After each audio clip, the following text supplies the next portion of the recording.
mara da ke kira a sashen Hausa na gidan radio garkuwa aka lalubo akan mita 107.5 FM. Jama'a masu saurare assalamu alaikum, barkanmu da saduwa tare da kuwa sashen labarin namu na Hausa da ke zama biyu ta kwanan makon take shudewa wanda inda su za su gabatar tare da tallafin Burkina biya bangaren na'urori.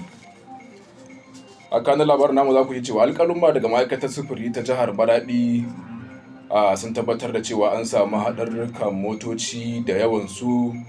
ya zartara shekarun baya inda ya kai 1,473 a shekarar 2025 kuma mutane 170 ne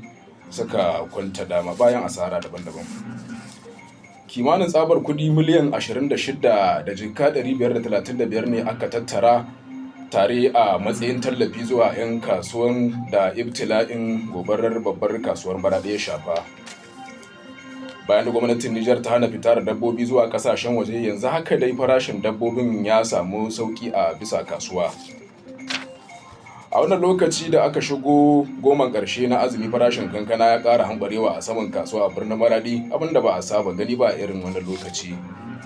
Ƙungiyar matasa masu kishin ƙasa cewa da RGNP ta shirya wani buɗe baki na bai ɗaya a makarantar almajirai ta Malam Nazifi da ke unguwar BDZ domin yi ma ƙasa addu'ar zaman lafiya.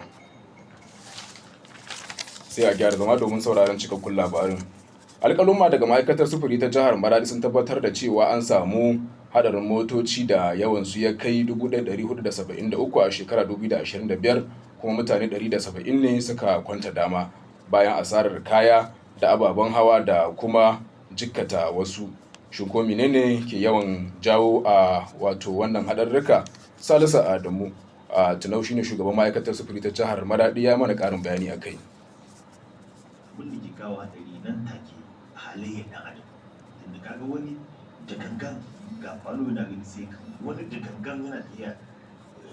sai ya daga kawa, wani da gangan sai ya ciko mota da matasa da wani ana tafiya duka wannan abu, wani kuma sai ya ciko mota da kaya ya ciko ta ibi ya tare hanyar ko ganin gaban shi ba ai, wani ne wani lodin ana tafiya ana ɗaga waya, wata mota ai karama ce za a gani amma sai a ɗoro mata kaya da wani tilar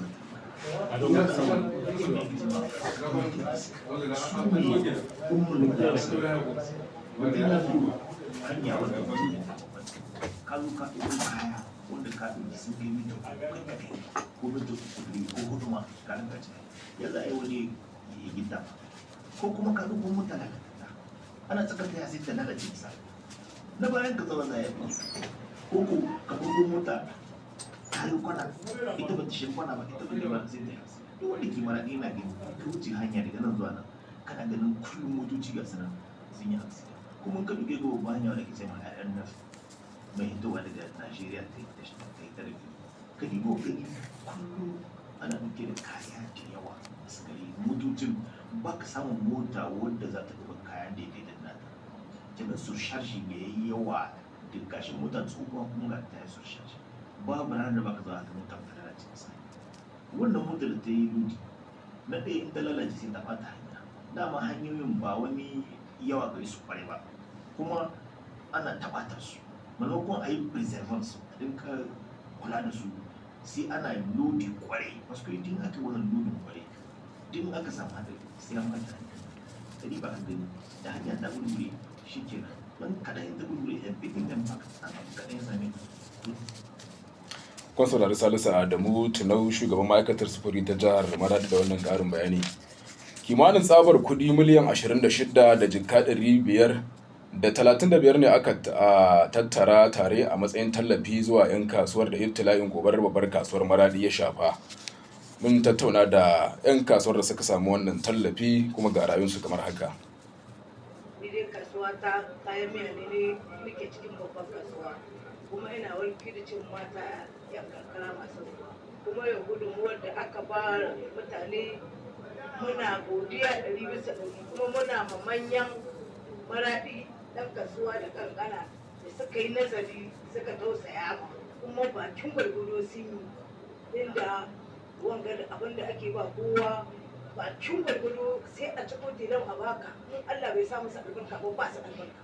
amma wanga bakin gwargwado abin da ake ba kowa shi Allah shi ke, kuma da ya azo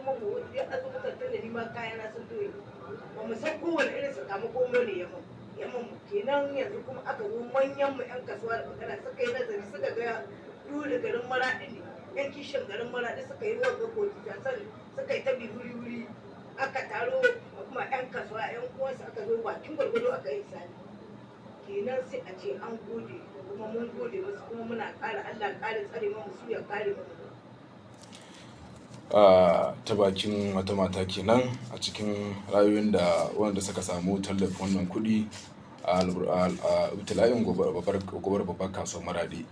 Bayan da gwamnatin Nijar ta hana fitar da dabbobi zuwa kasashen waje, yanzu haka dai farashin dabbobin ya samu sauki saman kasuwa. Malam Isu Lawali wani dillali a Kara ya mana ƙarin bayani. Akwai dabbobi amma kan ba masaya saboda Allah ba masaya sun kawar tun doka da gwamnati kada wanda ita aka yi sanarwa a kanta.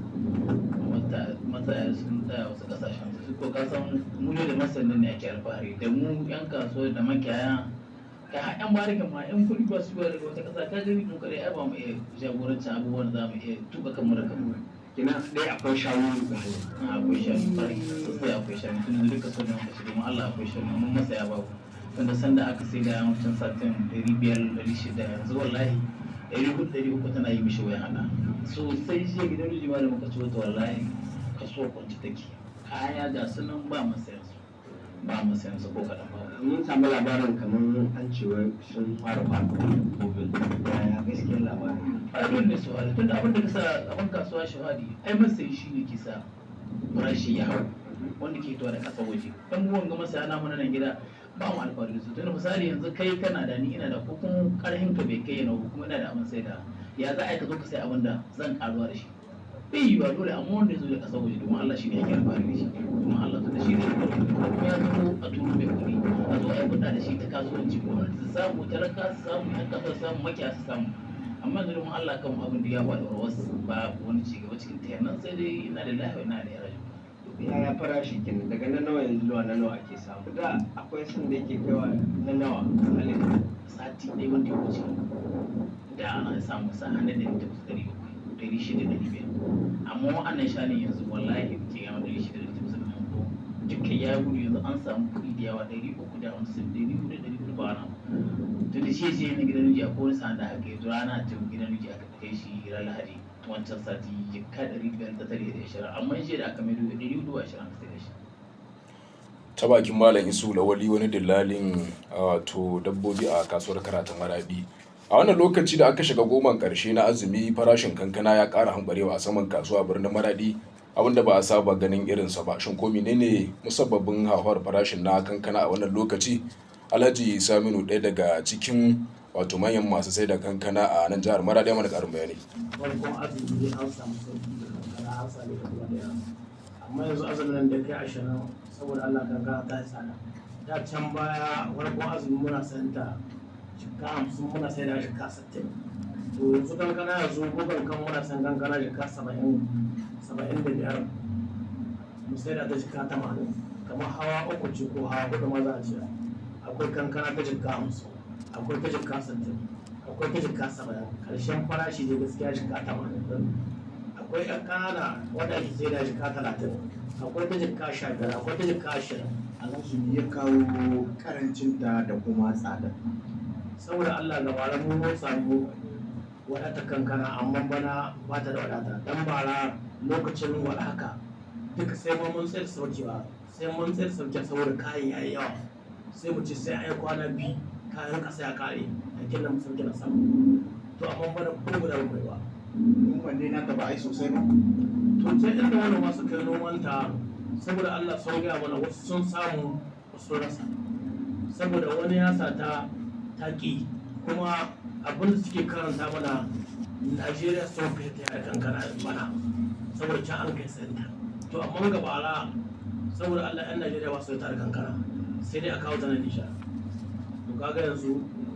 ga yan Najeriya ga masu tare da mai ga masu kawo ta nan Maradi yanzu dai kai a takaice yanzu sai da muka dauki yaran muka tura su Zandar bandi yanzu yaran suna bandi kaga ne ta nan jiya wadda 30 da aka kawo daga banda aka kawo ta. Kun saurara Alhaji Saminu, ɗaya daga cikin manyan masu sai da kankana a nan jihar Maradi. Ƙungiyar matasa masu kishin ƙasa cewa da RGNP ta shirya wani buɗe baki na bai ɗaya a makarantar almajirai ta Malam Nazifi da ke nan unguwar BDZ Maradi domin ganin an yi ma ƙasa addu'ar zaman lafiya. Jillo Isaka Abdulnasir da shine shugaban ƙungiyar matasan ya mana ƙarin bayani a kai. Muka shirya wannan taro na shan ruwa kuma a yi ma ƙasa addu'a don duwa an su masu yi mamu buita da kulli daga kowane bangare da na sashen duniya abinda suke yi ya koma musu, kuma Allah kama mu zaman lahiya da kwanciyar hankali a cikin ƙasar da abinda lahiya za ta ce makanta. A su mutanen da aka shirya musamman wannan buɗe baki kamar da wane ne suka kunsa kamar da kuka gayyato? To kamar yadda kuka gani mun zo ne makaranta muka shirya wannan buɗe baki, makaranta ta Malam Nazifi, makaranta ce wadda ta kunshi almajirai da malamai da alamomi da mu kuma 'yan kungiyar RGLP kin su ne waɗanda suka samu halatta a wannan wuri na buɗe baki. Bai tun muna ɗaka da kai shi kungiyar ku kamar wani ayyuka ne take yi kuma da burinta? Ayyuka da dama tun da ba kama a fara azumi gaka da fara azumi mun ka yi da kamfani da sensibilisation, wato wayar da kan al'umma a kowane karce kowace unguwa duka unguwanni 17 na cikin garin Maradi saman kan matasa su gane mahimmancin aikin sa kai wato comité de vigilance. Kuma muna yin ayyuka da dama, duk wani aiki da muka san zai kama mu kwanciyar hankali da yaƙi da zaman banza da yaƙi da gurɓatatta al'umma da duk wani abu da muka san zai bata tarbiyyar matasa, to muna yin su domin mu gani kan mun samu matasa da an kace manyan gobe masu kyakkyawar tarbiyya. Bancin shi kuma sai kama ma General Darme cikin gwagwarmaya da muke ciki, mu tsaya tsaye kan daka saboda ba su ne muke yi ma ba, kanmu ne muke yi ma, ƙasar mu ce muke yi ma, har zuwa ga ranar da Allah zai ce Niger wannan inci da ake fata ya. Da hakan ne kuma ka zo ƙarshen abin da suka fuskar labarin namu na sashen Hausa wanda ke zama bita akan wannan mako da ke shirin shudewa a madadin Burkina Faso da ya sarrafa na'ura Jazuli Salisu na gabatar da labaran ke fatan mu ni lafiya.